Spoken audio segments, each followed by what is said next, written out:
Okay, so you know how like Chris Nolan always likes to say that his Batman is gritty? This was gritty. It's gritty in that, to me, that's what gritty is, when you can see the reality of it. Chris Nolan's gritty is more of trying to paint a picture of grittiness, where this, to me, has gritty because it's humanity, it's life.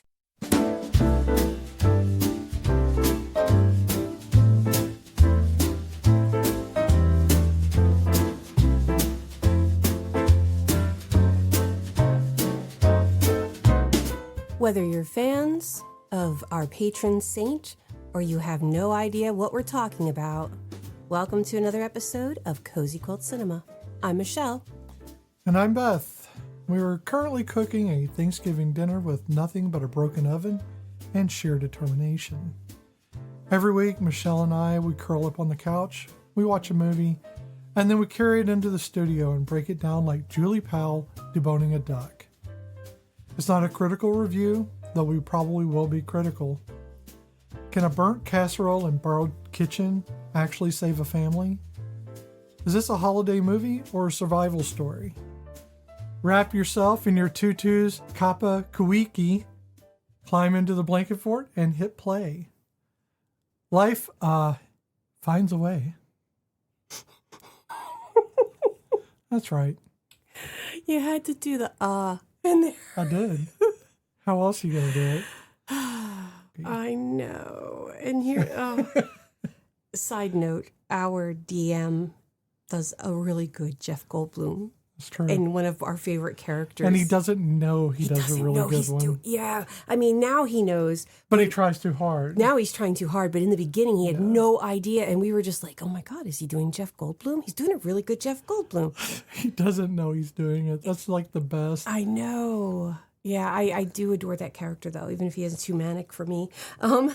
So we're talking about Pieces of April, 2003, directed by Peter Hedges. Yeah, this is an indie film that Peter did. He wrote it, he directed it, and that's what we got. He did What's Eating Gilbert Grape. Mm-hmm. He wrote that book. Yeah. Which I didn't know was a book. He did About a Boy. Mm-hmm. Also good. One of the few Hugh Grants that I'm like, really like, it makes me sad and happy. Yeah. It's just very emotional. Apparently he's good at that. Yeah, weird. Because Gilbert Grape, oh my Lord. If you didn't know that was Leonardo DiCaprio, you would think it was definitely cast as somebody with special needs. Yeah. And this is coming from somebody who at that time had no idea. I can't rewatch it anymore because it's too much. But maybe someday for the podcast I will.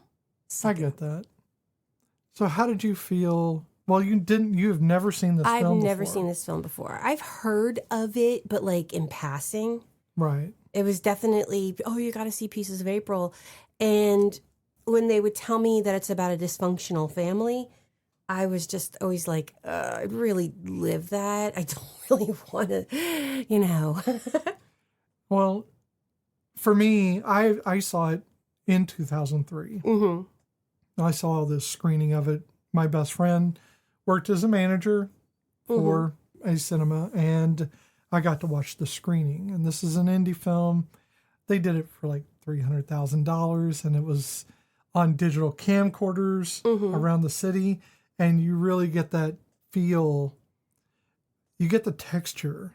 Oh, definitely. Of I don't want to say of New York City. You get the texture of life. Yeah. You really feel like you're part of it, or at least you're experiencing it, not just seeing a set. Yeah, in early 2000s, no less, which even though it's early 2000s, it does feel a lot like the 90s too. Sure. But in 2003, I was living in Memphis. Mm-hmm. I was in a little crappy apartment on Summer Avenue behind a gun store.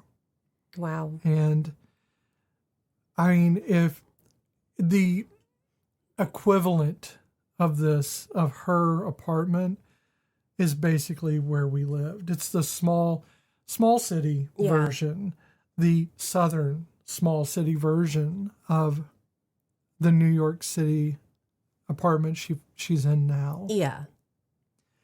And I think that for me, I felt the desperation of, I don't know, denial. The idea that, you're just not good enough. Yeah. To be part of the family. Mm-hmm. And it's a perpetuated thing. You perpetuate it by feeling that way, and they perpetuate it, and so forth and so forth. And it never truly stops. And for me, it came at a time where, yeah. Trust me, I'm going to have a hard time with this one. Well, because Beth always has to cry during a podcast for some reason. I think we both have different things that this movie touches on. I know for you, it's the mom and the mom having the cancer diagnosis because that's what you had to deal with. Yeah. And for me, it's that not being good enough. And I was not the one who was the troublemaker in the family. That was my sister. And so I see that in her, where I can see my sister in the way her April's her disregard towards how they feel, almost like when they're talking about her childhood and the way she was, and the way they talked about her and in very negative tones, reminds me of how a lot of my family felt about my sister, because my sister had a lot of issues that were very undiagnosed when she was younger. And I was always, trying to defend when she was little. But also, I felt with April, the way she was going out of her way and killing herself and giving herself anxiety to try to make them happy on Thanksgiving, going above and beyond her comfort levels. You see me when we have holidays, when we used to have everybody here, how crazy I go. Yeah. And our house is not shitty, and it's not, I don't have to impress them, but I would go out of my way. I don't anymore. So, hey, for me, healing. But I don't see, I don't know. It's very hard because there's so many different angles with this movie that really, if you noticed, I couldn't pay attention to it 100% on purpose. Once I started realizing where this was going, I tuned out. Well, imagine seeing this in 2003. I mean, this is like right after my mother's cancer diagnosis for level 4 lung cancer. And the entire movie is one singular punch in the face. Oh, yeah. Of just, I mean, I can sum up the entire movie in one sentence. And I thought of it just thinking about this film. Mm-hmm. Is that you can mourn loss before it happens. Oh, yes. And that's what this is. And it's not just April mourning loss. It's everybody in the film, everybody in that family is mourning loss. Oh, yeah, in their own way. Well, April, who is Katie Holmes, is playing April. And, she's Dawson Creek. Yeah, that's where Joey. you know her from. Well, yeah, she's not Dawson, but she's in, Dawson's Creek, and she's a kid, but this is a different side of Katie that you get to see. This unput together, child who is not a child anymore, but she's the first pancake. And if that doesn't punch you in the throat, I don't know what will. She's the pancake you throw away. Yep. She's the test pancake. And I know what that's like. Because while my mother loved me, and I know she supported me all the time, she was really the only one in the family that did. Everybody else, it was with caveats. Yeah. And I was the first pancake. And I was essentially dismissed because I did not live up to the ideals of the second pancake. Well, and I can relate to that as well, because I too am the first pancake. that was actually created from the first pancake. And who, again, I can't say Nana was the first pancake, because honestly, Nana, my great-grandmother adored both her daughters. And I don't know if there was some favoritism, because I think she always felt bad for my great-aunt, because my great-aunt was very sickly as a child, but so was my grandmother. She had, my mom and my grandmother never got along. Yeah. And my mom and I can't say we got along. Like, my mom and I are a lot alike in certain things. But the more I realize it, and this is something I have always said my entire life, is my mother was never young. She was always too young to have had me. No matter what age she is always still too young to have a child my age. And so she never knows how to deal with me. So let me just summarize the movie real quick. So for those that don't know, because you've probably never seen this film before, if you haven't, you probably should. Set entirely in a single Thanksgiving day in New York City as Pieces of April, follows April Burns, who is a black sheep daughter. She's the one who left, the one that nobody wanted to sit next to at dinner. And she's living in a tiny apartment in Lower Manhattan with her boyfriend, Bobby. And for reasons she doesn't even really understand, she wants to cook Thanksgiving dinner for her estranged family, primarily her mother. The problem is her oven is broken, which she finds out belatedly, because she doesn't cook. So she does what any desperate, chaotic 20-something would do. She goes door to door through her apartment building, asking neighbors she's never spoken to because she's new to the building if she can use her kitchens. And we go through a series of accidental connections with strangers, and they all kind of reveal something different to April about herself. And they reveal something about themselves. Mm-hmm. It's about learning people, learning what people are made of it, and how they react to things. But meanwhile, April's mother, Joy, who is dying of breast cancer, has never quite found a way to love April. And she's already in the wagon, all right? She's in the family station wagon. Mm-hmm. And April's father, Jim, her sister, Beth, her brother, Timmy, and Grandma Dottie are driving from suburban Pennsylvania into the city that they'd rather not go to eat a meal they're not sure will be edible, cooked by a daughter they're not sure they know how to forgive.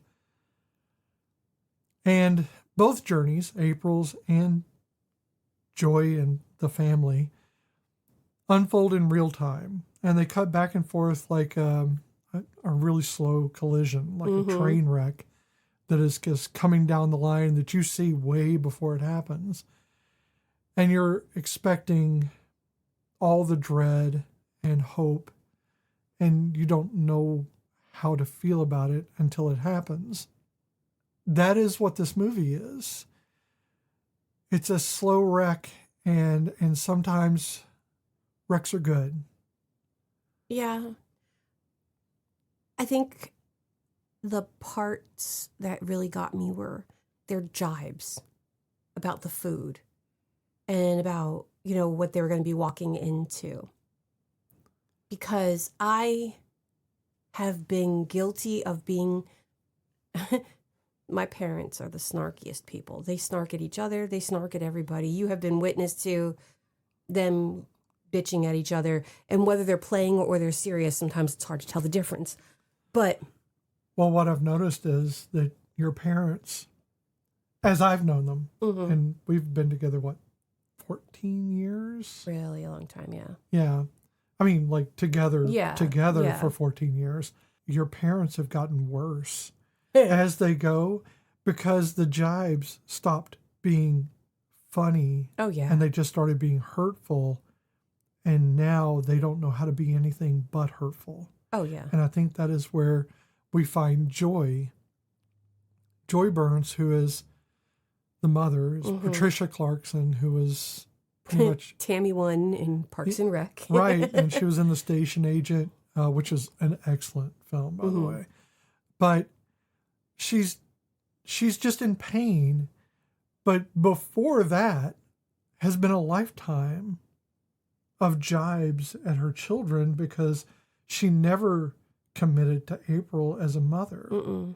And she knows it. Oh, yeah. When she was thinking about how she couldn't think of a good memory, and the memories she could think of, she thought were April, were not. It was Beth's. So who is Allison Pill, who is a wonderful human being. And I just want to step aside on the emotional part here just to point out a really funny fact that if you look at Beth and the brother Timmy. That was one of my clues. I know what you're going with this because that was my clue last week. Yeah. John Gallagher and Allison Pill were in the newsroom together. Love interests. Instead of now siblings. They're siblings. I know. So they learned to love each other a little bit too much. Well, we had that same joke. Had it right there in the back pocket. Oh, yeah. Ready and waiting. Got to have some levity. This one's a dark one, guys. I mean, not really. It's not, because it's got hope. It's not dark. I think it's just so dour and it's so sad. real. And it's just, yeah, that's it. It's so real. And so, honestly, though, I think... Okay, so you know how, like, Chris Nolan always likes to say that his Batman is gritty? Yeah. But really, it's just dirty. Dirty? Yeah. This was gritty. Yeah, it's gritty in the way that you feel like if you stepped outside the door, you would encounter it. Yes. It's gritty in the... To me, that's what gritty is, when you can see the reality of it. Not it's gritty is not a visual. It's not contextual. Well, it is contextual. It's not visual. It's like Chris Nolan's gritty is more of trying to paint a picture of grittiness, where this, to me, has gritty because it's humanity. It's life. You know, Bobby takes his little scooter thingy, and he goes all the way to the other side of town so he could get a suit. But meanwhile, you don't know what he's doing. He's sitting at a payphone waiting for this guy to call, and you're thinking he's a drug dealer like the ex-boyfriend was. Because that's what Dad had said, was that the ex-boyfriend was a drug dealer. Right. So you're thinking, shit, Bobby, please don't be a drug dealer. And because, again, he's hanging out at a payphone. It is early 2000s. I don't know why he didn't have a beeper, but whatever, because I was thinking, you know. Well, but he's not. We're looking at, they're poor. Yeah, they are very poor. And they're living in this, you know, tiny little apartment. And, oh, my God, that sink made me want to vomit. And that sink was gross. No, I get that. You know, so you don't know what to expect with him. And it turns out he's just trying to make her day so perfect. He went out and he got the little turkey salt and pepper shakers, which we do not have because we have a salt and pepper shaker collection. True. And now we need a turkey set. Which makes us sound very middle class, but we are not. We aren't. We literally went to not a consignment shop, kind of a consignment antique shop. And we kind of went nuts a couple different times and bought just a bunch of salt and pepper shakers because we decided that day, let's be salt and pepper shaker collectors. My grandmother, yeah, who, when I grew up in her house, she was the person who watched me every weekend because my parents had better things to do. Yeah, well, and that one too. When she passed away, she had a large salt and pepper shaker collection, and when she passed away, I think they just got thrown away. Yeah, I didn't see them when we went to her house. Was that the one? Oh, no. I'm sorry. Other grandmother. Oh, okay. And most of her stuff was just thrown away. Oh, that's sad. I don't think anything was really kept because the fight was over the property, the house. Yeah. And it was promptly sold. Yeah. And so I never got closure on any of that. And I was there when she died. I was the only one there when she died. Mm-hmm. So, you know, it was a source of trauma and everything else. And then for me, the salt and pepper shakers, those are kind of a way to connect with her again, to kind of feel like, you know, we're part of the continuance. Oh, yeah. Because I loved my grandmother, my mama. And I want our grandkids, if we have them, Yeah. to be a part of that, to remember the collection. Well, I was actually going to say we needed to leave something for our children to fight over. Yeah, true enough. I would hope they would fight over it and keep it and not just throw it away. And the ones we like are like little, like, I don't know. We have a certain theme about the ones we get. We don't want them to have names on them. Like we don't like welcome to Perth Amboy. We don't want welcome to Florida or Miami, and we don't want it to be like crazy. Yeah, we want them to be like what do we have? We have like a pie, and it's the one was two little pies, and then we have the one we didn't get was the little black hat with the cauldron, which I kind of wish we had gotten that one because we didn't know we were going to end up with a little black cat in our house. There she is behind me sleeping. But when my grandfather died, the same thing happened. He had three things in this world that I would have loved to have had. Definitely two. One of them I would have been more willing to, and I obviously did, was he had a Groucho Marx statue that was his, because Groucho Marx was my grandfather's favorite thing in the world. He had my saddle for my very first pony, my only pony, and I barely remember it, but he still had that saddle. And he had a box of... Did the pony fall off a truck? No, it actually came with a house they were renting. Sorry, you always talk about... Things used to fall off trucks for him all the time. But no, the pony was actually my Nana's deal. But he had the saddle for it. But he had a box that he would take out because he lived up in New York most of the time. And then he would come down to New Jersey. And he would take out this box and it had money in it. And it was like Confederate money and stuff like that. And we would look at it together, and he always said it was going to be mine. But when he passed away, my uncle got all of that because he was there. And so, yeah. But see, now April doesn't have any of that. Nope. There are no mementos for her. It is her and Bobby in a little bitty apartment, and it is in pretty bad condition. Yeah. I'd say even worse than the apartment I had on Summer Avenue, and some of those apartments were missing doors. Mm-hmm. And I think that a lot of this movie, it's not sad. It's just, it evokes a different time period in my life. Yeah, well, that's it. It's even the way they assemble the turkey, the almost disregard by which they stuff it, and they put a whole onion in there. They put entire stalks of celery in and just cut it at the opening. Now, I've never been that lackadaisical in the kitchen. I've always been very I need to have it a certain way, and it needs to be done properly, no matter how poor I was.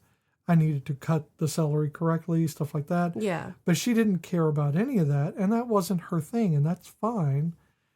It actually means more that she never stepped foot in a kitchen, that she wanted to do this. Yeah. Than someone doing the thing all the time and then just preparing a meal. She was outside of her comfort zone and trying to put forth a turkey leg for peace. It's the olive branch. The olive branch, leg. Turkey leg. And, this is that thing where you just, you know what's coming, but you don't know how it's going to be received.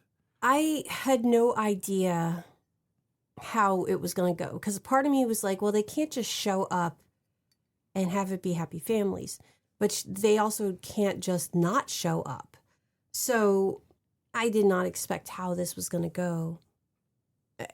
And, I don't know. Again, there was so much about this that I was like...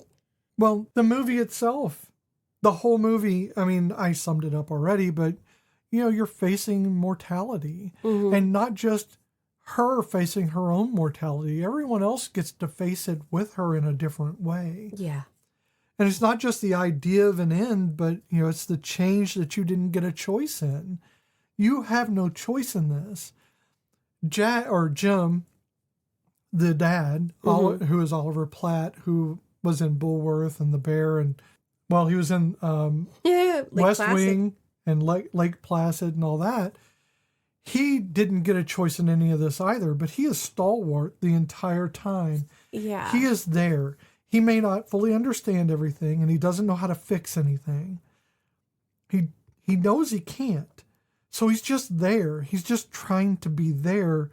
And he doesn't get mad even when she takes off. He just wants to make sure she doesn't miss her chance. Joy doesn't miss her chance of connecting with her daughter. Because even if she's gone, April has to continue living with that. Oh, yes. So in a way, even though they're estranged, Jim is protecting his daughter. Oh, yeah. I feel like she's kind of Joy. I mean, not April, but I feel like Joy she's tired. She's tired of the constant doting and the constant, you can tell that when Beth is talking to her that she is just like, fucking shut the hell up, because Beth, I mean, obviously the children, her other children are worried. They are worried, but they're also dealing with it in their own ways. Beth takes me as a mother hen. And so every 2 minutes she's like, Mom, are you okay? If you don't feel good, you can just say it and we'll just, we don't have to do this. If you don't feel right, you say it right now. Now, mostly it's because she doesn't want to go. Oh, yeah, it's definitely 1 part self-serving and 2 parts concern. Yeah.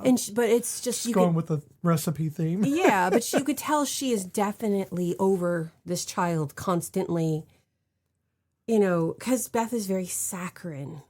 Yeah. And honestly, I get a kick out of her little, her barbs, and out of things that she says, because you can tell they're not used to having those things said at them. Yeah. I think they're always used to Mom having her little jibes at April.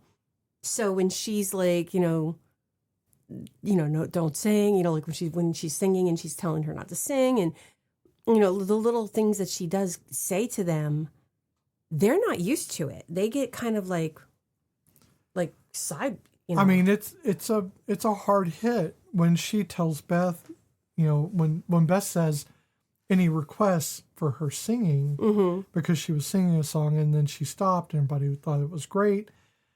And then she said any requests and she's feeling good about herself. Joy hits her, and it felt very much like Dead Like Me. The relationship between the mom and the daughter. Yeah. Is that there's no emotional shock absorber. No. It is just, you're going to feel every bump. And this is that thing of Joy hitting her with disapproval, not because she actually dislikes Beth, but because she's tired and she feels the weight of the loss she's already feeling now of her life. Her life feels like a loss because she hasn't reconciled with herself yet. She knows it's coming, but it's that train and there's no way to look away from it. It's your train. And Beth singing is like the least important thing to you. Oh, yeah. But it's important. It should be important. And she realizes that after she said it. But she's too tired to argue. Yeah.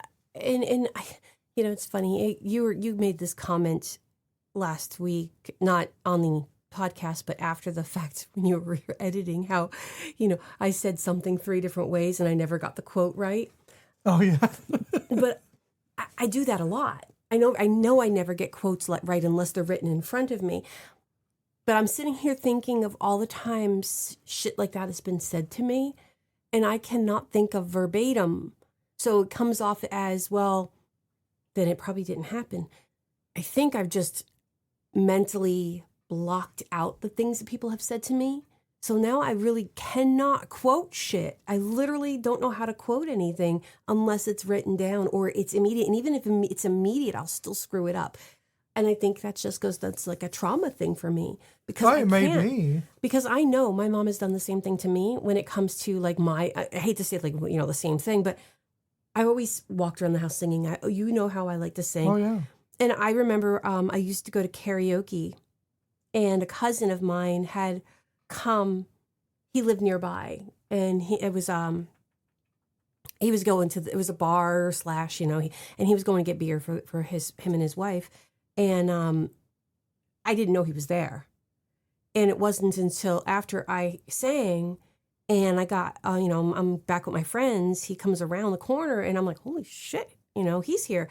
And he's like, dude, I didn't know you could sing. And I'm like, why, thank you.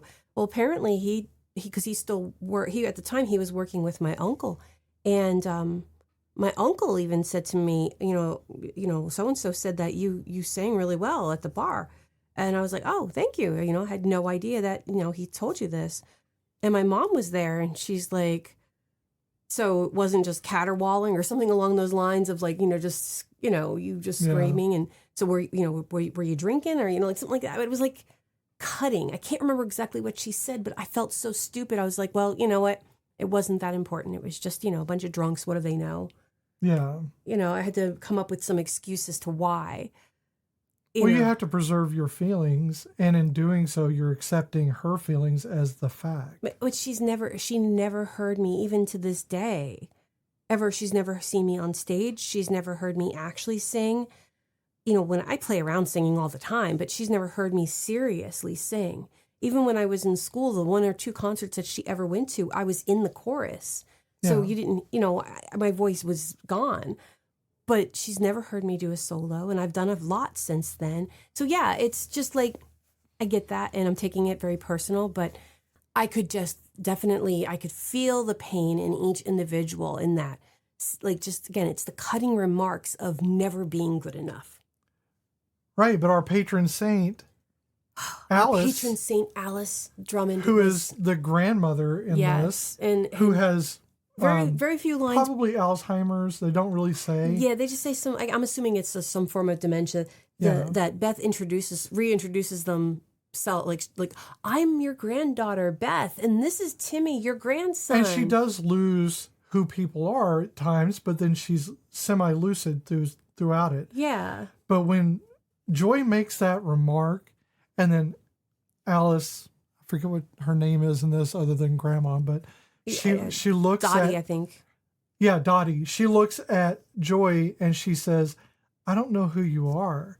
And she goes, you know who I am. I'm your daughter. Yeah, let's not start this and again. She's like, no, I know who you are. I'm saying you are not my daughter. Yeah. Because my daughter was sweet and kind and wasn't mean like this. Mm-hmm. And would never treat her children like this. And you get the sense that it's not just time wearing on a person, because, well, Dottie isn't an unkind person. No, but I think when you've hit, neither was your mom, but you could tell there are moments with your mom that she had no more fucks to give, and I think that's where Joy is. Yeah, but I think it's more than that. I don't think Joy just had no fucks to give. I think she never dealt with being angry about it. Oh, no. Mom, she dwelled. Believe me, she was not happy about... She'd forgive you, but she wouldn't forget. No. She may not forgive you. I'm saying she wasn't happy about the cancer. Oh, no, I know. But she fought through that cancer. She didn't accept the cancer as a win. She accepted only her win. Mm-hmm. So it was never the cancer... The train wasn't the cancer. The train was my mom through cancer. Oh, yeah. And she fought it for 15 years or so. Oh, God, yeah. When they said she was only going to live a year, she lived 15 more years. A couple remissions and everything, yeah. Right. She kept winning because she kept fighting. Mm-hmm. And the minute she couldn't fight anymore, she had to put her sword down, is the way I put it. She had to stop. She was just too tired to keep fighting because she'd fought so long. Yeah. And she needed to rest. And that's when the cancer got to win. Mm-hmm. Not when it won. She let it win because that was inevitable. That she couldn't just keep doing it forever. Oh, yeah. But she was unkind many times. But my mom was never unkind because she was bitter about the cancer. She was unkind because my mother had the same processing I have, where you don't always take into account the emotions or feelings of others or even understand that they have them. Mm-hmm. And I have fought a good long time to understand that, to dissect it and do it through therapy and everything else to try to understand what I'm missing, because not everything is logic. But I feel that everything should be. Yeah. But it's not. So my feelings on it don't matter. But my mother never processed that. So if it didn't make pragmatic sense, it was foolish. Yes. No, she was very pragmatic. Yeah. I'd say salt of the earth, but that's really reserved for like racist, and my mother wasn't. No, and here's the thing. I don't know if I could stay that way if I was going through that, because I could see myself just being done with everybody's bullshit. Because I think there comes a clarity when you are that, like, I think that Joy had already gone through her, the different stages of mourning for herself. Yeah. And I think she was at acceptance. But sometimes even when at acceptance, you're just over everybody else because they're still going through the steps that you've already gone through, and you just don't want to relive those steps. Well, it's like they're holding on to one level and they never moved on. They hit like level 2 of grief and they never moved past it. Mm-hmm. But she's already gone through all the steps, and she's becoming bitter at everyone else because they haven't moved through They're those not other where steps. she is, yeah. Right. And so she can have, the gallows humor about it, and they're all, they can be appalled by it.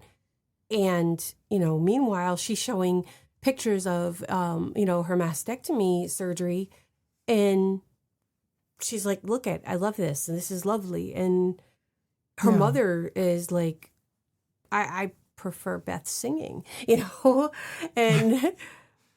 well, and this is all a journey film. Oh, so definitely. Throughout April's journey, it flips back and forth. So you see April haphazardly making Thanksgiving dinner, and then you see her desperately as Bobby, who is played by Derek Luke, who was in Antoine Fisher.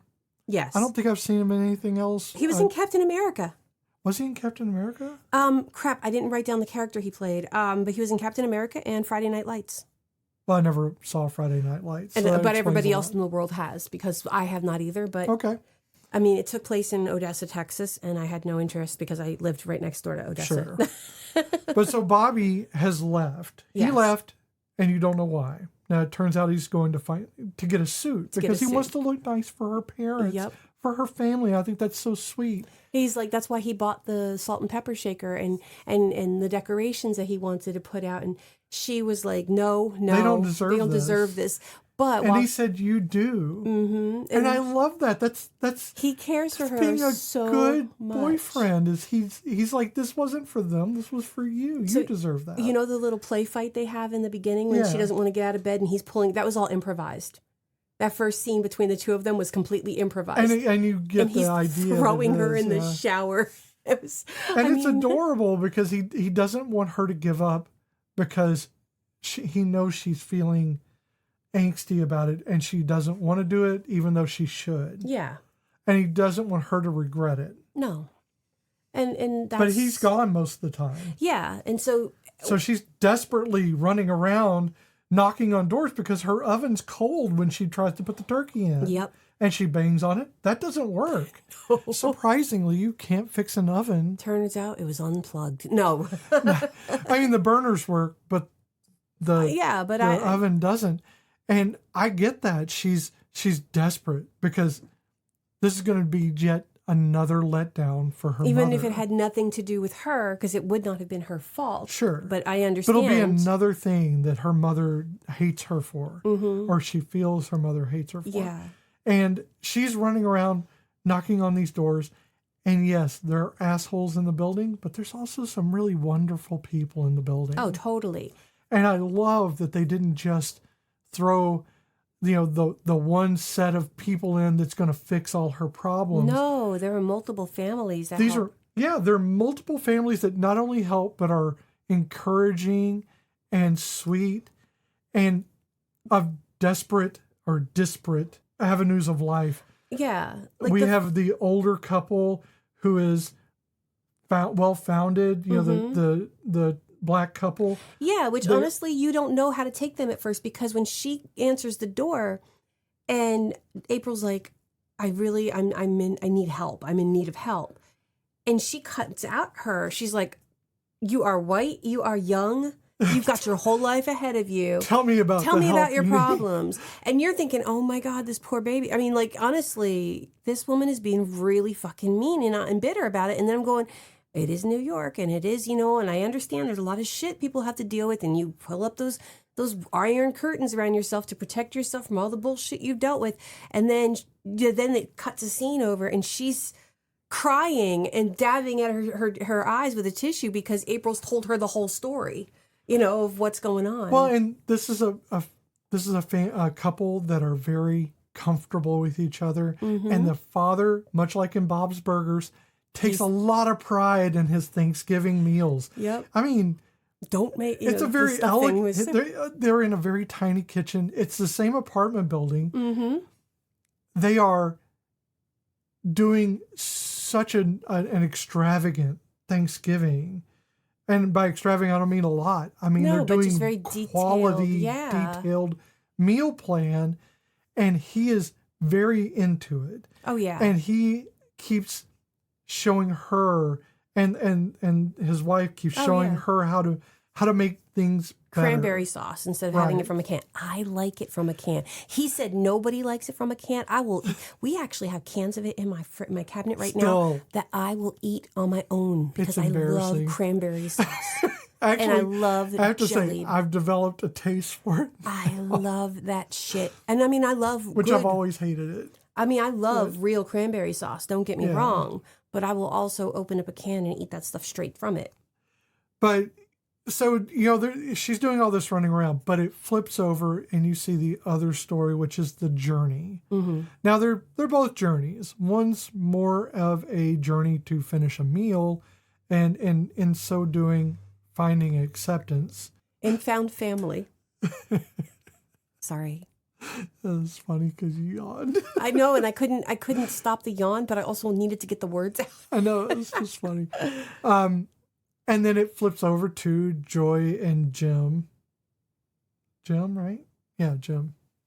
Is it Jim? I keep forgetting the dad's name. You know why? Jim, yeah, it is Jim. Yeah, you know why? Because Oliver Platt, even though he's a wonderful actor and everything, in this film, he's a placeholder.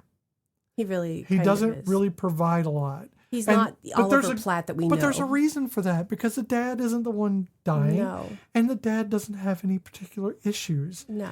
And let's face it, the mother is the one who was the caregiver. Mm-hmm. He was the worker. Yeah. And they took on these very strict gender roles. And so what does he have to contribute in the end? Well, we're only going to know in the very end of it, but we don't know. It's left up to you to interpret how this is going to change. Mm-hmm.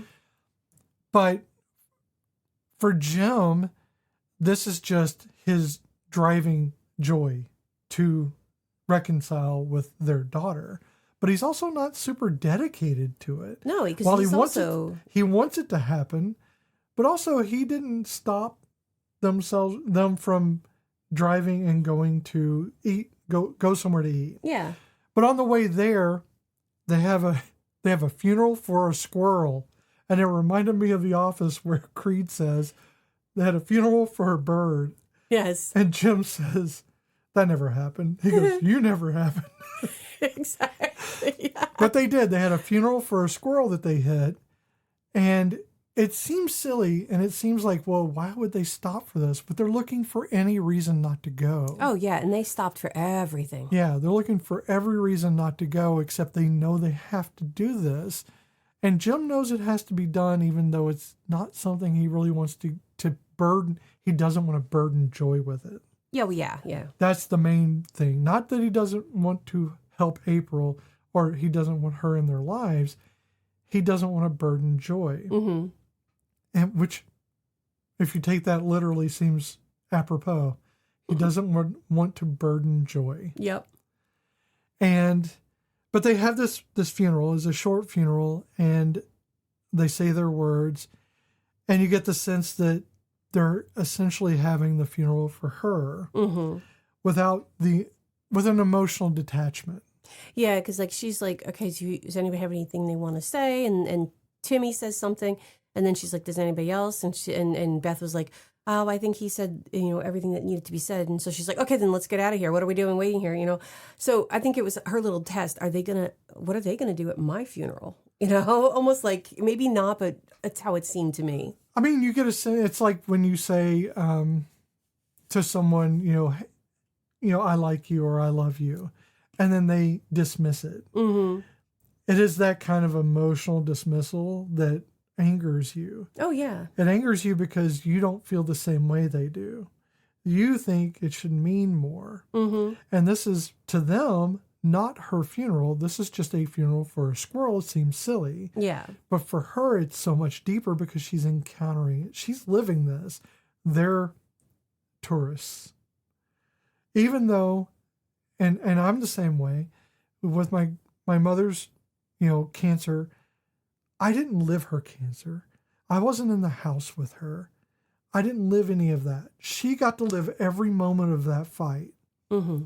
I called her on the weekends. I saw her sometimes during the week. And I didn't live that. I was vacationing. Mm-hmm. I would come over, say hi, be there an hour or two, and then I was gone. Yeah. And I don't think there's any way to get around the fact that you're never going to understand what it's like unless you encounter it, unless you have to live it, and you should not have to. Oh, no. Yeah. No one should have to live dying. No.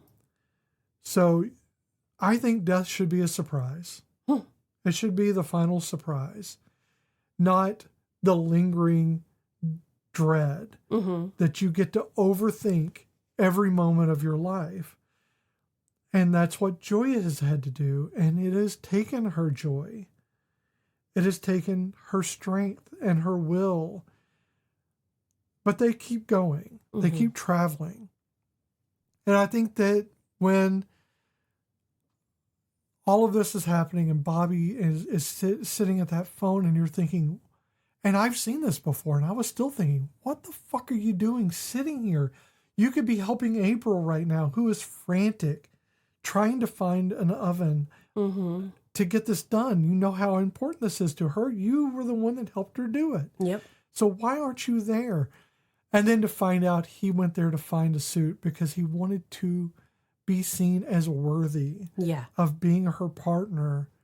He wanted to make a good impression, not just for him, but for April, who feels like she's the black sheep of the family. And she is. They've made no bones about it with her. Oh, yeah. So she's not misrepresenting it. It's not just how she feels. It's how the family feels. And that is a hard thing because you begin to feel the way they expect you to be. So whether she intended to become who she is or not, sometimes when we talk to our children and say certain things to them, it molds them into believing those things after a while. Yeah. I mean, I can go so shallow as to say my weight. I never was heavy when I was younger, but I was told I was big girl. Oh, you're a big girl. Oh, you're curvy. You're a big girl. I took that as being fat. And even in, I graduated high school at 124 pounds. And I thought I was a flippin' blimp at that point because that's just how I was made to feel, that I was not right. And I became fat. Whether that's because of that or because, I like food, it's a little of column A and a shit ton of column B, but that's a very light aspect of it. But also that whole, you're probably not going to go to college, your grades, you're just not college bound. And this isn't coming from family. This is coming from, counselors at school and stuff like that. Your grades aren't that great, so you're most likely not going to college and just think about how could you take care of a family? How could you run a household, and maybe you should be taking classes to help you with things like that. Yeah, the very sexist, gendered crap. And Yeah. I didn't go back to college until I was in my late 30s. And now? Well, yeah, now I have a master's degree, so, Right. fuck everybody. But at the same time, it took me forever to get that degree because I didn't start it until late, because I could have been done earlier. Hell, I could have had multiple degrees. Now I'm just too lazy to go back to school. I mean, I hate the fact that I've got to be in school right now. You do have multiple degrees. I do have multiple degrees, but I mean, I'd have multiple master's degrees. Sure. I mean, right now I'm in school because my job is, I have to take a few classes for my current position. Yeah. For my licensure. But, it's very, very frustrating to be held to a standard that is usually people, you hear about people getting held to a higher standard and it causes them to fail because it's too high. Well, there are also the people who get held to a low standard. And I think that's the problem with April is she's being held to you can't look, fires or whatever she did as a child. They didn't say, okay, well, maybe there's a reason why she's doing this. Yeah. So again, with my sister, my family would always bitch about how, well, she's just spoiled because she's, at the time she was my mother's baby and there's 7 years difference between her and I. And, she's just spoiled because she's the only little one. And your mom just never makes her do anything. And I would hear all these things. And then as we got older, she got worse. Until one day it got super, super serious. And then she was drinking and she was doing drugs and she did end up in the hospital. And that was when we finally got the diagnosis that she was bipolar and possibly schizophrenic. So, but all that time when she was younger, and not to say she didn't earn some of the things people said, but they didn't give her the benefit of, again, it's that whole hindsight of knowing what I know now about children and mental health. Because again, I was just as guilty of saying shit about her. Yeah. I mean, I say shit about her now, but that's because, I have no care right now. And I don't really think anybody in my family listens to this to give me any grief about it because they know how I feel. But this is an adult decision and not me just mimicking the other adults who did this shit her whole life, Yeah. But yeah, it's just, I see that in April. I see April being a product of what people expected of her. And when you're constantly having that at you. Sure, but also she is 20-something, and no one has their life together at 20-something. Oh, God, no. I mean, we're not all Alex P. Keaton. Half of us haven't even had our brains finish growing. Most of us, they don't really develop completely until you're 25 and above. But, April she's still trying to figure it out. And yeah, she's falling into some weird relationships, not with Bobby, but with the previous boyfriend who was a drug dealer. And also, I think, pretty fly for a white guy. He reminded me of Bo from Superstore. Kind of, but not endearing. No, because at least Bo is endearing and stupid, but this guy's just stupid. He's lovable, but, you don't want him over at your house. No, this one's just an ass. Yeah. I just, this movie it brings up a lot of emotions. And the bottom line is at the end. Not the end, but before it. Right before the end. Where it gets really bad for both of them. Where they're both at both sides of the coin. April is at her lowest point since the film started. And because Bobby's not there, and we have Joy who's traveling and keeps rethinking, does she want to go? And she's frustrated and she's tired, and her wig gets puke on it, and she has to clean it off. And you see that she's had the double mastectomy in the photos that her son took. And there's so many things that are just bringing each point down, each side down to their lowest denominator. And then I had this thought when I was watching it that I think I'd noticed the first time I'd seen it, is it the bitter disappointment that Joy has, or that Joy feels about April? It's the same bitterness that April feels at disappointing Joy. Mm-hmm. So it's, in a way, they're both sharing this bitterness together and don't realize it. That they're both kind of encapsulating that. Now, I think that changes in the end, because in the end, I think we see not a life-changing event. We see a meal. Mm-hmm. But with both family and found family. And that's me. Right. That was because it's a 2003 movie. We're going to spoil it. When they get to April's house, Bobby comes running out because he had just had an encounter with the ex-boyfriend. And others. And so he's beaten up, but he's got his suit on, and he's so excited because he sees them pull up, and he's like, you're April's family. Let me go get her. And he runs upstairs, and he tells her, and she's excited, and she's going down the stairs, and the older couple, they come out, they look out, and she's like, your cranberry sauce is ready. And she's like, they're here. And she's so excited. And they're gone. Well, keep in mind that this is a white suburban family, mm-hmm.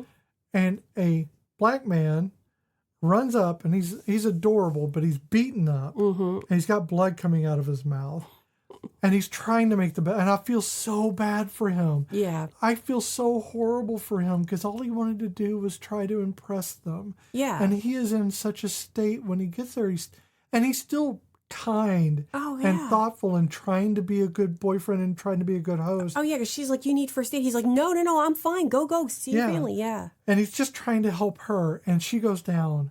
And they're gone. And the car's gone.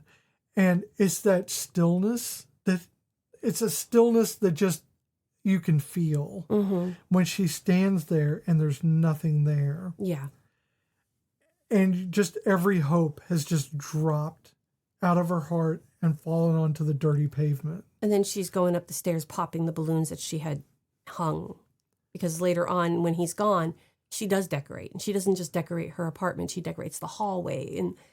And right, and she was building up hope.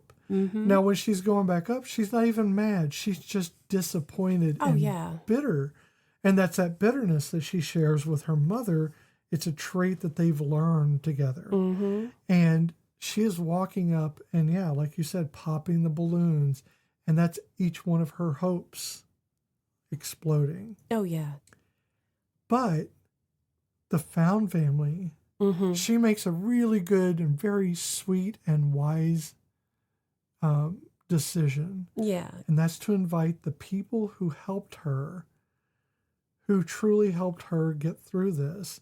The Asian family. Yeah, who help her. They let her use their oven at the end. At the end, because she had to cook it in several stages in different apartments. Yeah. I'm not talking about Jack's apartment. Sean Hayes is such a wackadoo in this one. He's such an ass in this. Yeah. But it makes sense. Not everybody's going to be nice, and he was not invited. He was not invited. Neither was the girl who said she could use her oven, but then turned around at the last minute and said, but I'm a vegan. And I can't have you use my oven. Well, then don't say Why did you say she could use the oven? She invites the black couple and the Asian couple. Well, the Asian family. The Asian family, yeah. It wasn't a couple. It was, I think, their daughter. Who spoke some English, yes. And so the whole thing with Sean Hayes, he ends up getting like one of the turkey legs. There's a big stupid thing going on with the dog, and he's being weird about her checking the turkey. And so she ends up with the turkey, but it's missing a leg. So when she leaves it with the Asian family, she comes back and there's a leg. They made the leg out of dough. Which is adorable. It's so sweet for them to think of that. Yep. And to help her in the way they didn't have to do. And she's trying to explain to them what Thanksgiving is. And every time it just sounds more and more horrible. And because Thanksgiving is kind of horrible. And it's, the reason. Yes, not sure. Thanksgiving itself, but, Or the result, the after effects of it. The things that happened after the quote unquote the pilgrims, the colonists. We're gonna be a giant happy family and share a meal. Yeah. Except in another few years, I'm gonna take your land and fuck you over. Yeah. That kind of thing. Yeah, the kind of like, disregarding treaties, Yeah. being generally horrible and genocidal. Yeah, I mean, it's Sure. the same reason why we shouldn't celebrate Columbus Day, but I think you make the holiday your own, Mm-hmm. and that's why Columbus Day isn't Columbus Day. It is Indigenous Peoples Day. Before it became Indigenous Peoples Day, you know what I used to do? Mm. Just teach my students about other explorers. Yeah. Not just because they would talk about Columbus. I'd be like, yes, but what about Leif Erikson? Magellan would never fuck a manatee. No. I mean, I don't know enough about like what was this Americo Vespucci or any of that. I don't know many about the other explorers, but I love me some Leif Erikson, mostly because of that song that I always sing every once in a while. The one I I think I love you. No, the Leif. Why are you so afraid of? Leif Erikson. I know, I'm just making the joke, but because it's Leif Garrett. I know. Thing. I think I love you. So anyway, yeah. So the Found family is there, Yes. and you get the sense that this is sad for April, but it's enough. Yeah. And so she's serving them food. Because she says to him, what are we going to do with all this food? Yeah. And that's the best answer, really. And it could be that Bobby gave her the idea. Yeah, but I think it's just great that they're either all way, there yeah. in this little shitty apartment. They still have this really nice time. Mm-hmm. And as they're doing it, they hear a knock on the door. And see, the family had left, Joy and Jimmy. Yeah, Jim. Yeah, it is Jim. Sorry. And they had all left. And they went to a diner or a restaurant to eat instead of eating at April's because I guess they were disappointed or scared or whatever racist shit. Or I think it was Jim. Jim said, he goes, I made a decision to leave, and he didn't even like consult with the rest of them. And he's like, I'm stand by that decision. So that it wasn't Joy's idea. Well, he's trying to avoid Joy being upset. Oh, yeah. No, I get that. But in doing so, he's upsetting her.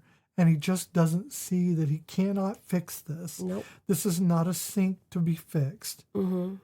And Joy grabs their son, which I thought he was Jimmy. No, he's Timmy. Timmy. I keep mixing those up. I know. She grabs Timmy, and they get, who also show up, by the way, to eat as well. Yeah. A couple of guys on motorcycles who take them to April's apartment, which is very sweet of them to do. Yeah. They were very gentle with Joy. Oh, definitely. The guy's helping her get her helmet on. Yeah, these are bikers. Yeah. And, they're being very kind. They get them there. They eat Thanksgiving dinner with them. Yep. And Grandma sees her, driving off with the bikers. Right. And doesn't say a thing. Well, and the rest of the family does end up going there. Yeah. They show up a little bit later. And the thing is, Jim is not upset.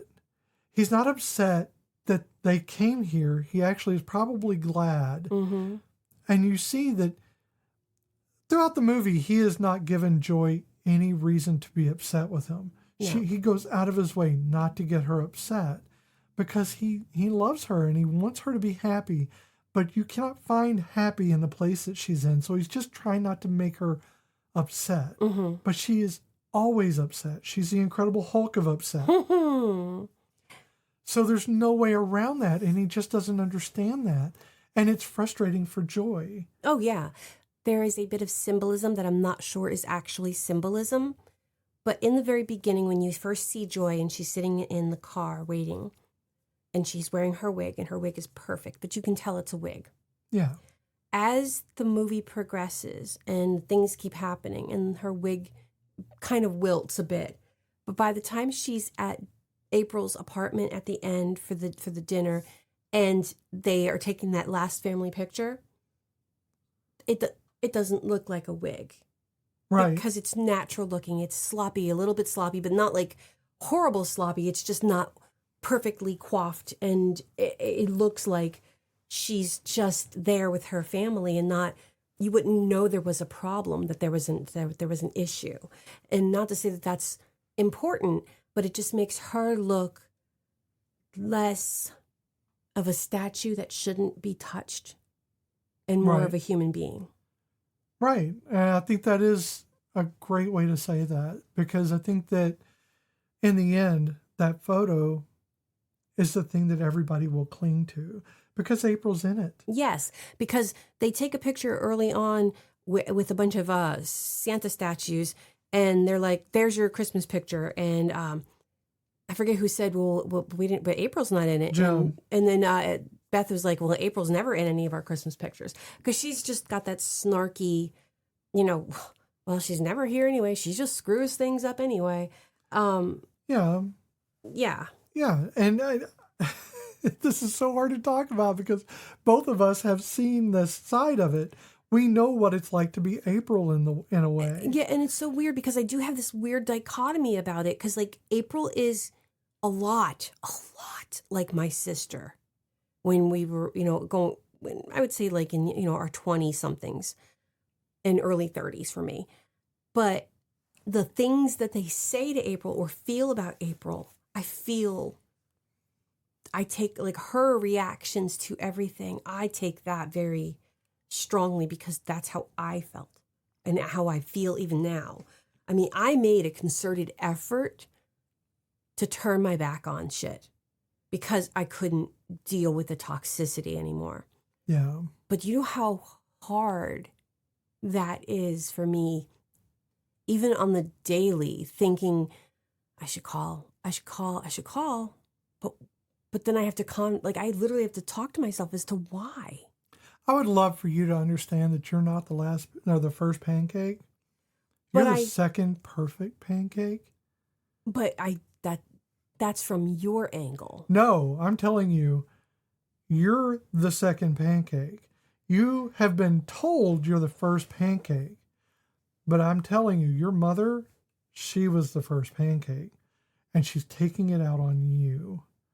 Well, I mean, the thing that gets me is that I know if I were to reach back out and start dialogue, that somehow it's all my fault. Sure, because the first pancake will never admit to being anything other than the second pancake. Do you know, I mean, and this this here's the thing, but this is like the shallowest shit ever. But it has, God, I honestly feel childish for saying this, but I'm going to say it because this is what I do here. Growing up, we went on one vacation that I can remember. We went to Washington, D.C.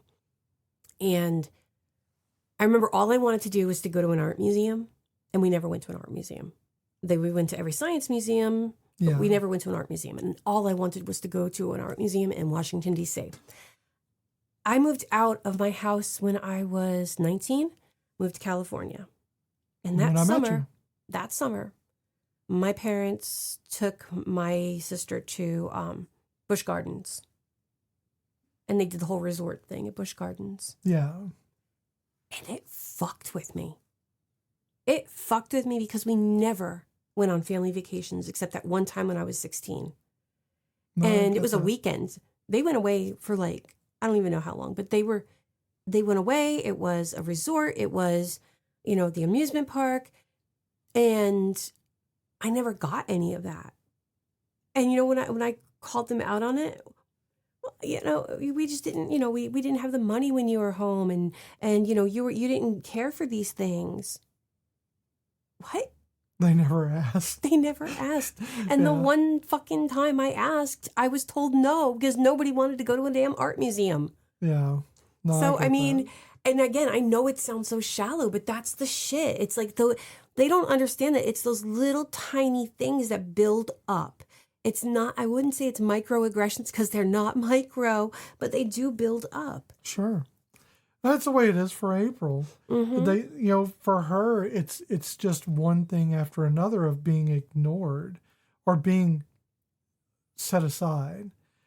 And she just wants to be noticed. She wants to be seen as a whole person and not just the idea of a daughter. Well, when they're talking about how, when Joy was saying how she didn't have any good memories of April, I kind of had to wonder if my mother was asked that, if she can come up with any good memories. Yeah, I don't know. Yeah. That's a thing that'll sit with you. Mm-hmm. I do not personally have that issue. Yeah. I know that my mom would have good memories because she's told entire groups while I was there. I never felt because of my mother like I was the first pancake. Yeah. I felt I was the first pancake because my father and my brothers made me feel like the first pancake. Yeah. My mother always let me know. I never had any doubt that I was the second pancake for her. Yeah. Like, I don't know necessarily about what my one sister thinks, but my youngest sister wouldn't think that, even though she is obviously the perfect pancake in the hierarchy. So I would, according, if I go by like my parents' point of view, this is how I see it through their point of view, even though it may not be how they feel. This is how they've made me feel. I'm the first pancake. My sister, who is 7 years younger than me, was a nice pancake, but fell on the floor a few too many times. And there might be some amphetamines. There's some meth in there, little cocaine sprinkled over top because we thought that was the powdered sugar. That's not funny. Okay, it's not funny, but it's true. And then there is... No, I mean, I shouldn't be laughing at it. It's not funny. I know, but then there's my baby sister who is the perfect pancake in the sense that they photograph it for pancake magazines, Yeah. So, yeah, that's the way. She's Beth in the scenario, but almost so perfect that it becomes like a blind spot. I mean, yes, but with less annoying, because Beth was annoying. Sure. And my baby sister, I don't find to be that annoying, but that's because we don't really talk that much. I don't think so. But there's also 20 years between us. I think she's a wonderful person. Oh, yeah. I like her. Mm-hmm. I just think she has her own thing, and we have nothing in common. Oh, no, there's 20 years between us. So it's like me and my son having, being best friends. It would be weird. And literally, because they are literally the same age. Yes, yeah. my son is 2 months older than my baby sister. So, yes.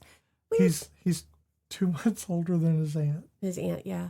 Yep. Just weird for me. I know, because he was born in August, she was born in October. He's not his own grandpa, so that's okay. And then people would say, are they twins? They don't even look alike. Paternal twins?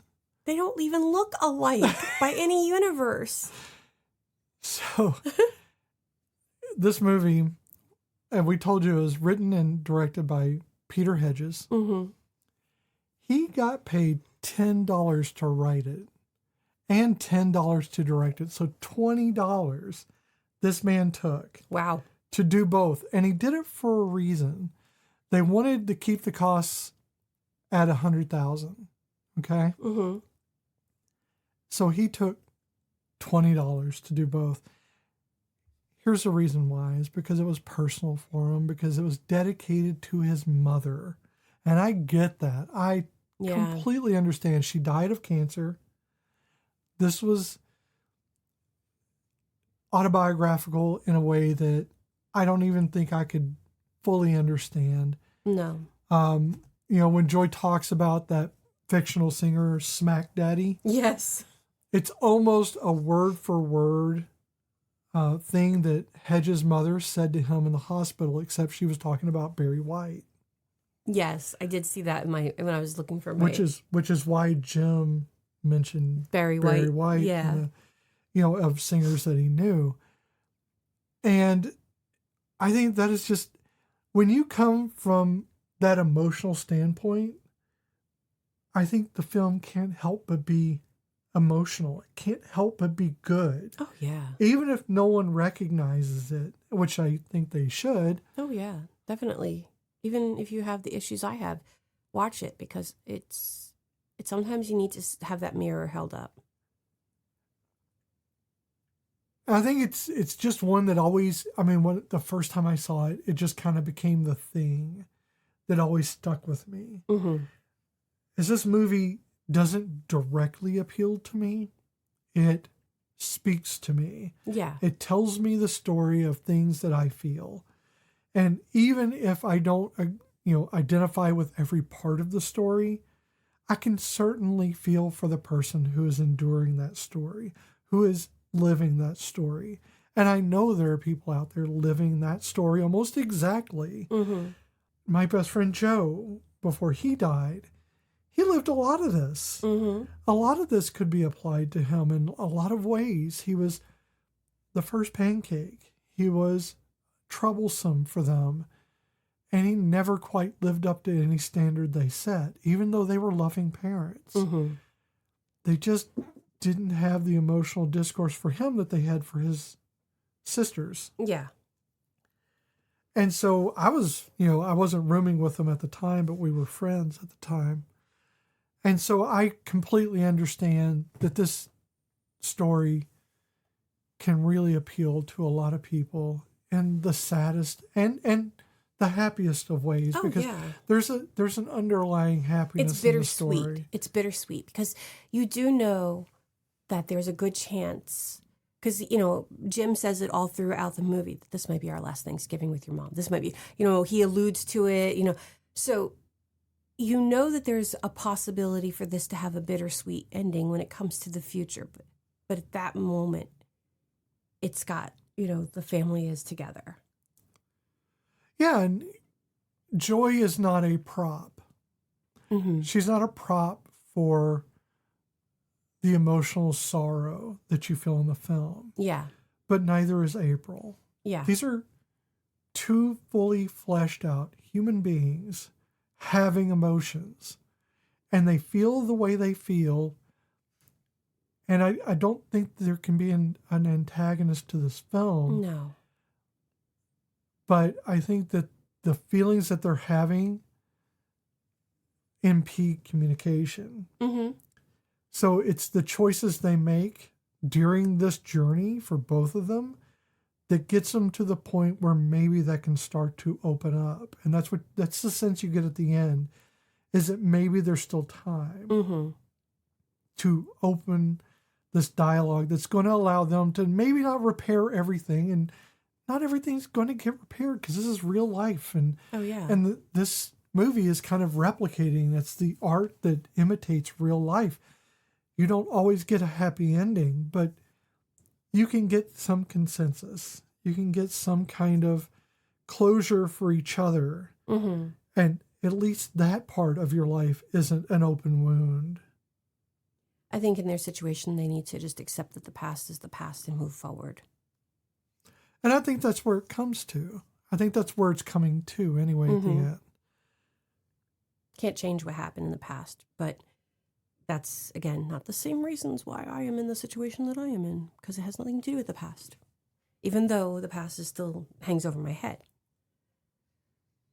Well, you haven't gotten any closure to it. I never will, because, think about it, even with my own father, I've never had closure.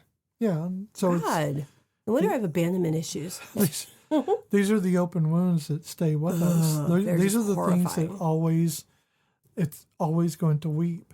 Do you know how many times I have composed letters in my head to my father that I never mailed? I've written a couple of them and never mailed them, but then I end up throwing them away. I know where he lives. I know he's still in the same home, same address and everything.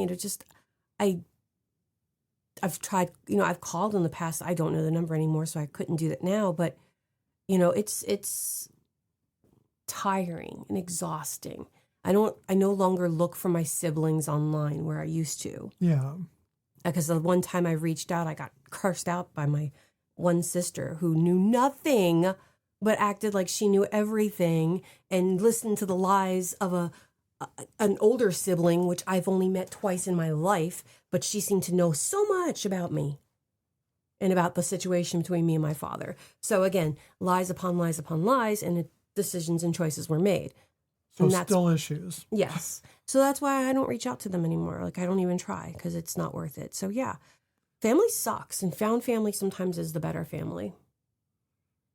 Yeah, it's because unlike your familial family, you have a choice.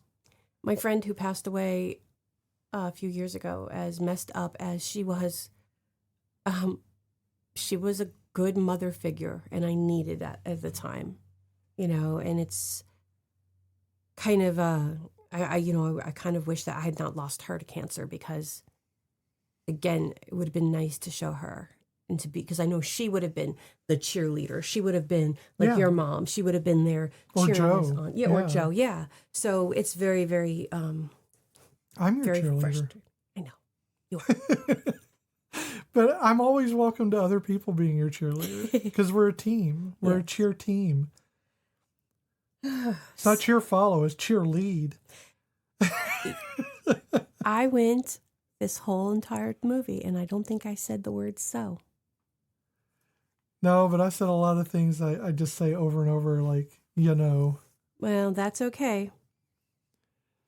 So it's time once again. Son of a bitch.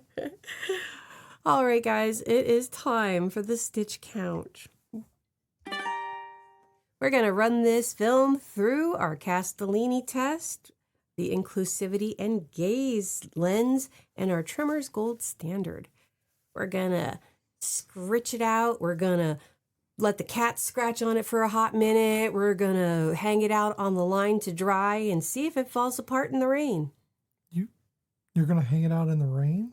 I mean, I don't know. It's been raining like for days here, so. Yeah, but you don't hang up a quilt in the rain. That's insane. That's how we know if it's going to hold together. That's insane. I do not approve of that, by the way. I don't approve of This either. is why we can't have nice quilts. I'm laying. I got a nice quilt right here. This is one of your grandmother's. Don't hang it up outside. I won't do that. It's her brownest quilt. It is the brownest of brownest quilts. She had a lot of. I remember when she made that. It's brown. It's got tan. It's got orange in it, which is weird because I don't really care for orange. But this orange doesn't bother me. Well, it's more of a tannish or like a brownish orange. It's pumpkin. But this part right here. This was a.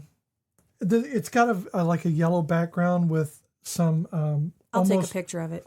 Yeah, like almost balloonish colors in it. Yeah, like spray paint. Like somebody went. Yeah, that's not quilting material. No, this was a feel it. Curtain. I was gonna say, this is curtain. This was a curtain that hung up in the back.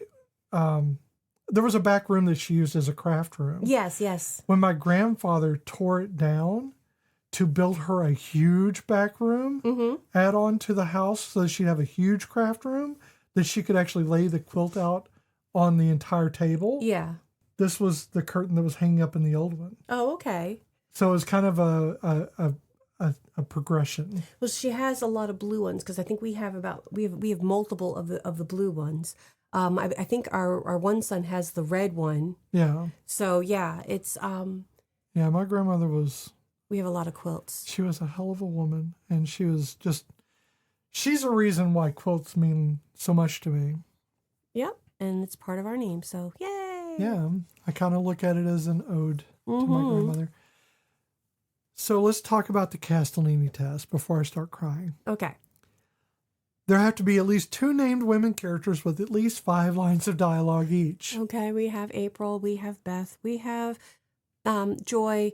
We have, she does have a name, but the woman from the married couple, I just don't know her name because I did not write all of it down because we've been trying to be less. Yeah, we don't want to overload everybody with a bunch of actors at the start, which can be a problem.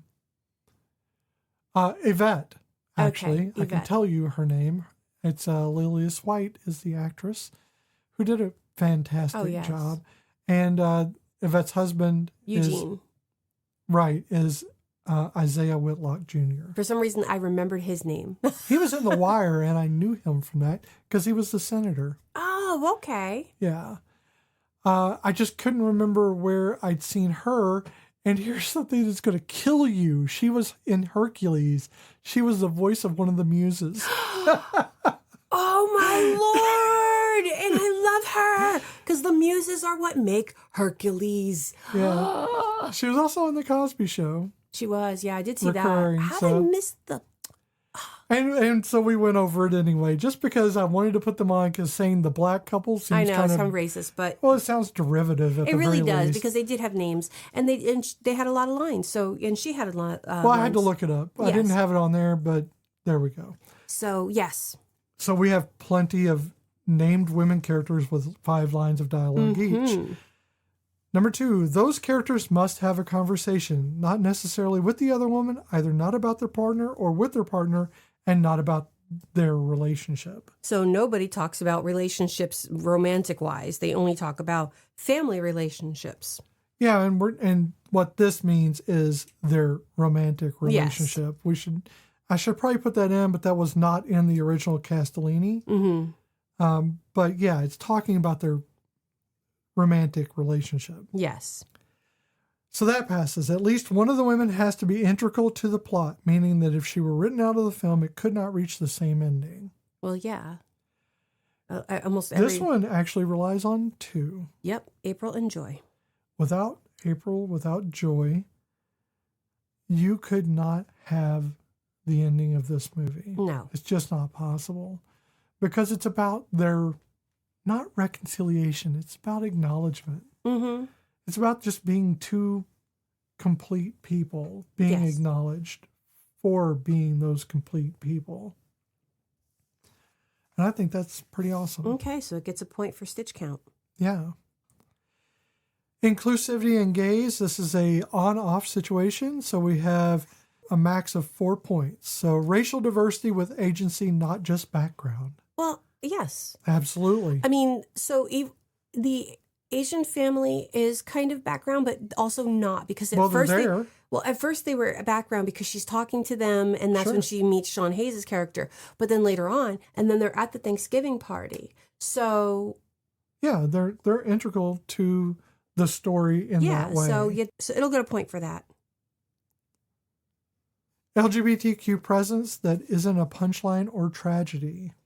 I mean, we can assume that Sean Hayes' character is gay, and he's not a punchline because he doesn't do like the overtly. And he's not a tragedy; he's just a dick. He's just a dick. Yeah. So it's there. Yeah. It's not a great presence, but he's not being criticized for being gay. No, but so yeah. So I mean, just being a dick. Yep, and he's a dick. Age, body type, or disability treated with dignity. Okay, so we can assume, well, nobody says anything about anybody's body type, or even age. No one. The one thing that I think is going to clinch this for you, when the biker gently puts the helmet onto Joy's head. Well, that's what I was going to say. Being mindful of her wig.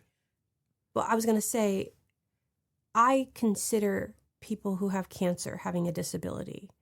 I know some people don't, but I also feel like glasses, if you need to wear glasses, because without them, you are technically unable to do things if you cannot see.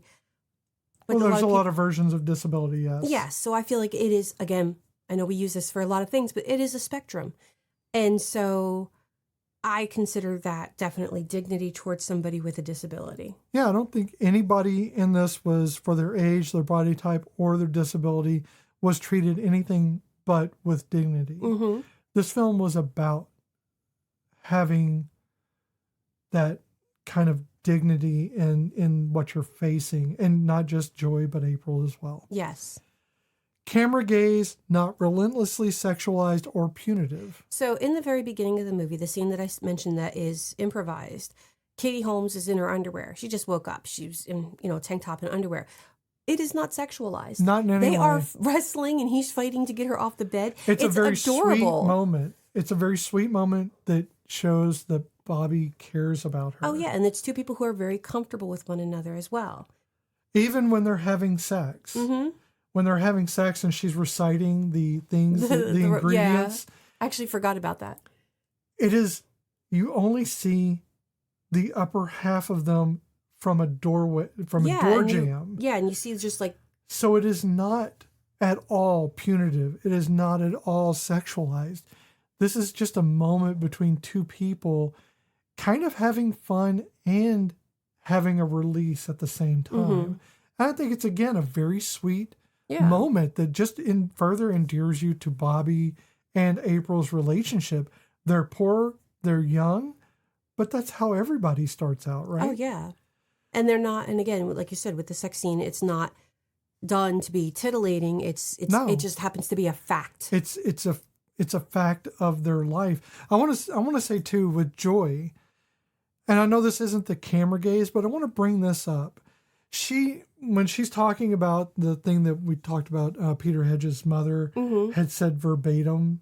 Oh, yeah. Except it was Barry White. She's talking about a sexual fantasy. Yes. In front of her children. But this is not sexualized because for her, what this is doing, it is showing that she is a whole person. She is not the idea of a mother. She is a whole entity. She has thoughts. She has consciousness that's beyond just motherly duty. Jim isn't angry about this. No. Jim doesn't care because Jim knows what this is. She is a complete person. And they've probably had this conversation before. But she's not an idea of his wife. She's she's a person that he is in love with. Exactly. And I love that he didn't make a reaction to it because you expect that to be a thing. Yeah, but it's not. I mean, she is, they are the whitest white family that ever whited. And yet here she is talking about this fictitious singer. Smack Daddy. I would assume it's a rapper, maybe. But yeah, I'm not really sure.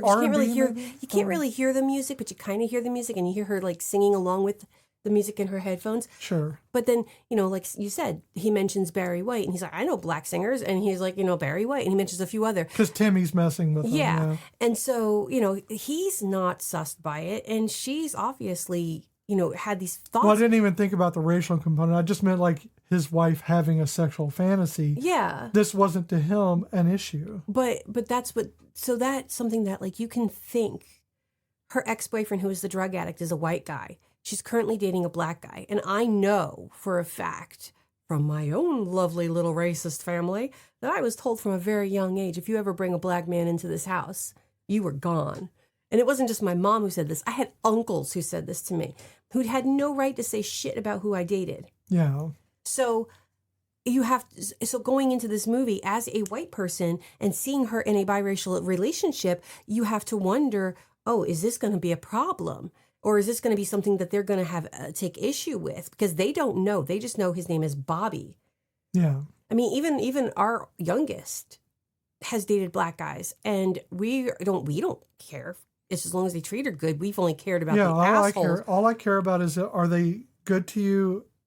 Yeah. Are they not an asshole to you? Yeah. That's all I care about. And unfortunately, 2 out of them have been assholes, and it's not because of who, their skin color. It's just because they were pieces of shit who treated my baby bad. She's going to kiss a lot of frogs before she finds a prince. Oh, yeah. And so I just know that when we would bring, if she mentioned it in front of my family, I would cringe internally, not because of my child, but because I don't want them to say shit to her. Yeah, I don't want them to be racist at her. Yeah, I don't want them to ruin what she finds joy in. Sure.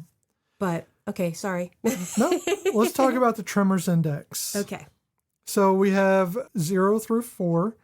0 being below Tremors, fails the basics, and 4 exceeds Tremors, rare, powerful, and intentional. Where do you see this landing on the Tremors Index? Give me a second. I know where I am. So I want to say 2. However, no one is diminished to make someone look cool. Not to their faces, but in the car ride at times when they do say shit about April. Those are jabs to make, not necessarily to make them feel better or look better, but also it's just she's the low-lying fruit in that moment in their minds. Or low-hanging fruit, however you say that. Sure. I don't think that is diminishing her. I think that is the way because to diminish them would be to do it in front of them. Mm-hmm.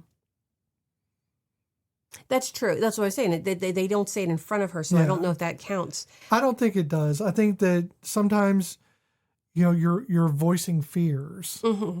You're voicing the fear that this is going to be horrible. You're voicing the fear, like she does voice, that this will create a bad memory and that's all she will have. Yes. But also, as I'm looking at number 3. I know.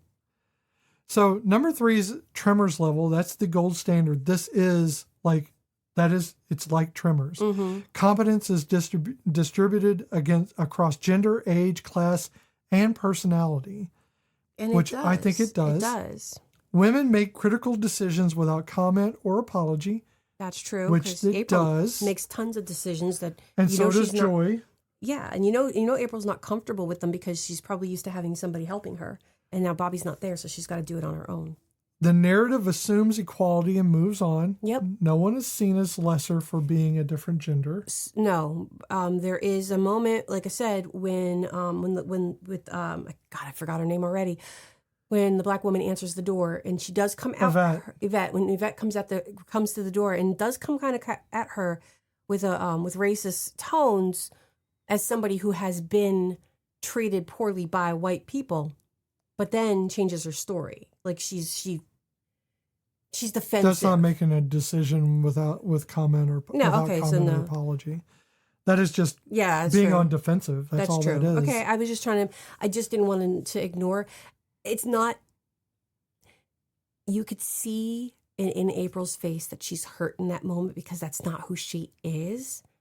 But also, as a white person who has been on that side, I give that person, I can't say shit, because I've not been on the person's side who has been oppressed. Sure. And so I don't, I just take it because honestly, it's not my place. The narrative assumes equality and moves on. Yeah. Yeah. No one's being told they're not equal. No, because even the people who treat her like shit, she just doesn't deal with them again. Survival requires cooperation, not dominance. And that is true. This movie is all about cooperation, especially in the big, with her trying to make that dinner. It took literally the whole building to make that dinner. Well, yeah, no one's dominating anything. Mm-hmm. So I think this is Tremors level. I think it's a 3. Okay. Do you agree? I agree. Okay. So what are we looking at for the stitch count? 8 out of 9. Wow. Yep. It's a little indie film. 3, 4, 5, 6, 7, 8. Yep. 8 it's out an of 9. hour and 20 minutes long, and we've talked about it for an hour and 40 minutes. That's about right. For Unedited, but yes. That's about right. I love this film, and I hate this film. No, it's. I love this film for what it is and what it says. I hate for how it makes me feel like I didn't do enough for my mother. Yeah. Like I didn't. Well, you had a good relationship. I know, but you want to you should have spent I should have spent more time. I know. But wow, this movie is powerful to me. It always has been. Mm-hmm. I don't watch it often. In fact, I only watched it that one time, but it stuck with me. Yeah. And that's why I put it on the list. And I tell you, it hits me right in the heart. Mm-hmm. It's such a hard thing to watch. Oh no, definitely. Again, It's a hard thing to watch emotionally. It's not a hard thing to watch because it is a beautiful, even though it's done with digital camcorders, it is a beautifully shot film. Mm-hmm. You feel like you're there. You feel like you've been to these places. Yeah. Like you know them because it's textural. It's something you can feel under your fingertips. Mm-hmm. And you definitely feel it emotionally. So you're invested in the place and the people. Yeah. And the actors do a wonderful job of making you feel like they lived here. They live in this. This is part of who they are, not just part of a set, not part of a dressing. Thank you for joining us for Pieces of April 2003. This is Cozy Quilt Cinema with Beth and Michelle. And I'm going to tell you how we loved having you in our blanket fort. And I really hope that you listen to this with open eyes and open heart and bundled up because it's not so much cozy, it is homey. You feel like you're home and not everything is perfect. Sometimes you're going to cry.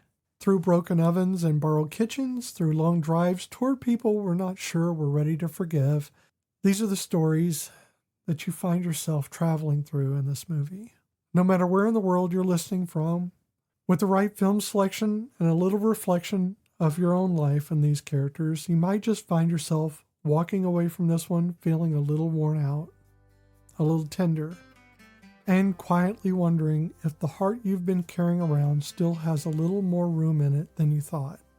You can find us at cozyquiltcinema.com, or you can follow us on Instagram and Blue Sky at Cozy Quilt Cinema, or send your personal reflections and feedback to cozyquiltcinema@gmail.com. You can always find our episodes wherever you listen to podcasts. And please subscribe, leave a rating, and help this podcast grow.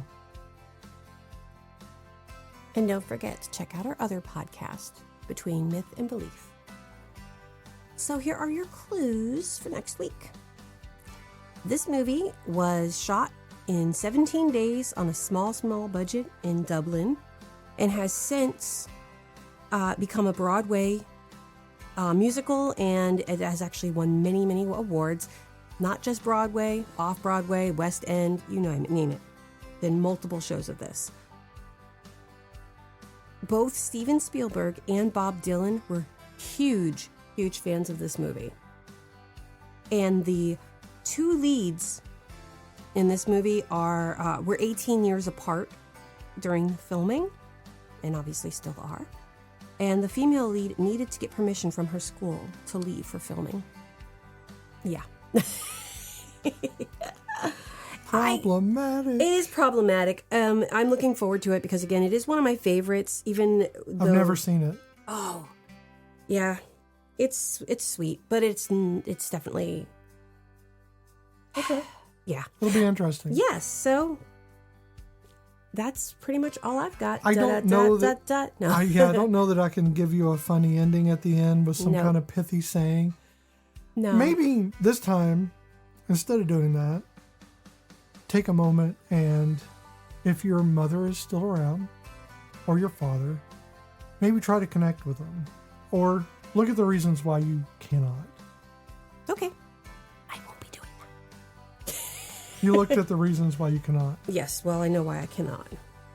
So until next time, friends, bye. Bravo! Bravo! Encore! Any requests? That you stop. I'm sorry. I'm terrible. Who are you? Don't start with that. You know who I am. I know who you say you are, but my daughter is kind and sweet and soft-spoken. Not anymore. And I don't know you.